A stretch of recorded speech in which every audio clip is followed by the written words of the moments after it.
pour le gouvernement. Comment vous l'expliquez?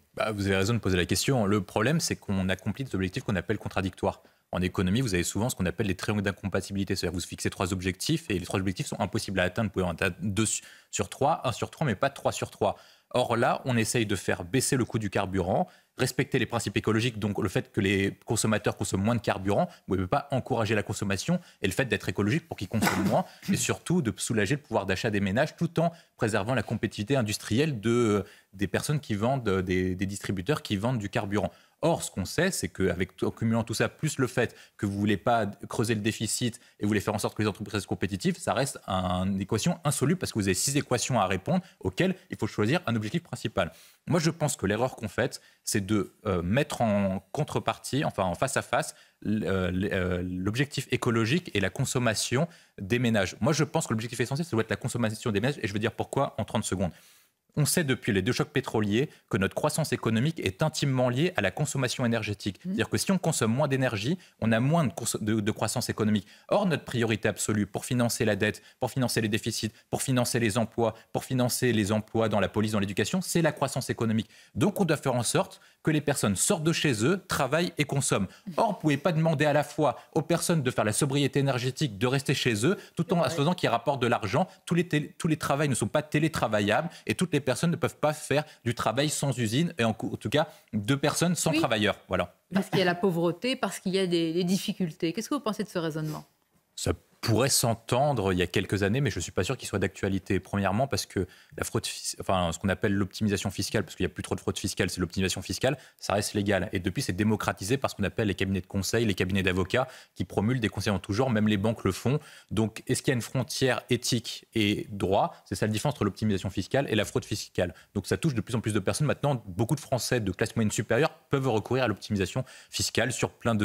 C'est ce qu'on appelle vous avez comment on appelle ça, des dispositifs spécifiques qui permettent en fait de pouvoir payer moins d'impôts. Donc ça permet de ça. La fraude sociale légal, maintenant, oui, mais c'est légal, c'est légal. Est-ce que éthiquement ça se défend? C'est immoral, mais c'est légal. Voilà, c'est immoral.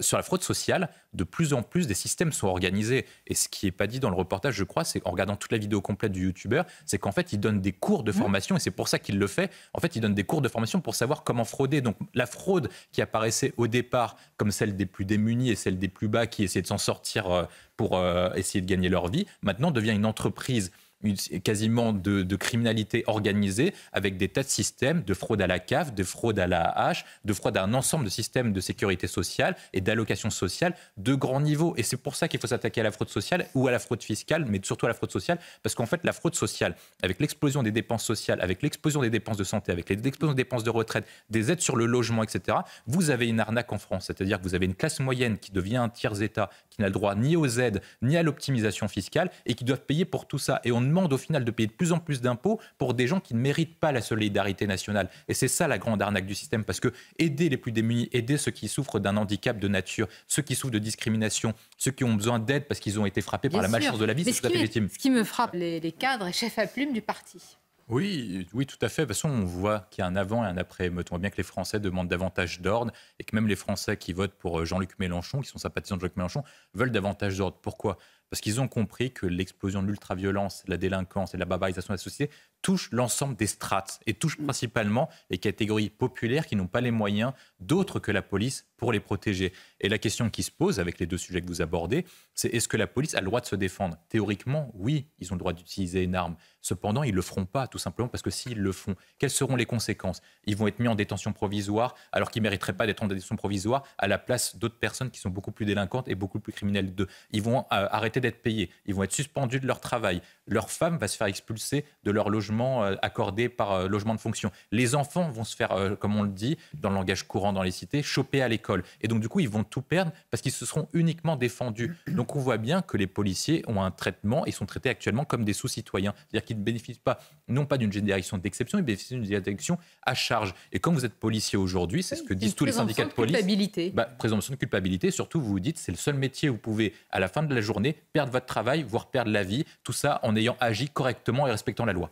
Si je peux me permettre. Choquant, je peux comprendre que beaucoup de gens soient choqués. Je vais dire pourquoi, parce qu'on prend souvent les références à François Mitterrand au début de mandat, notamment lorsqu'il avait accueilli Reagan et Thatcher, ou le général de Gaulle avec Kennedy. Mais il y a une différence.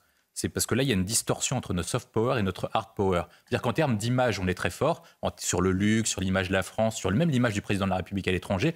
La plupart des Européens, des citoyens du monde pensent que Macron est populaire en France. Or, il y a une distorsion entre le soft power et le hard power. Il y a une distorsion entre l'apparat du pouvoir que nous avons à Versailles, notre niveau de gastronomie, et du fait qu'il y ait 10 millions de pauvres et des millions de personnes qui ne sont pas en situation de manger. Il y a une distorsion entre le fait que la France est considérée comme un grand pays, mais à de moins en moins les atouts d'un grand pays, en termes de puissance, en termes d'industrie, en termes d'armée et en termes de diplomatie. Et moi, je trouve que ça, c'est choquant, dans la mesure où beaucoup de Français se disent que le roi soit bien accueilli, que l'image de la France soit respectée, oui, mais pourquoi est-ce que la politique du président de la République n'est pas cohérente pour améliorer le niveau global des Français? On reste quand même la 5e ou la 6e, la 7e.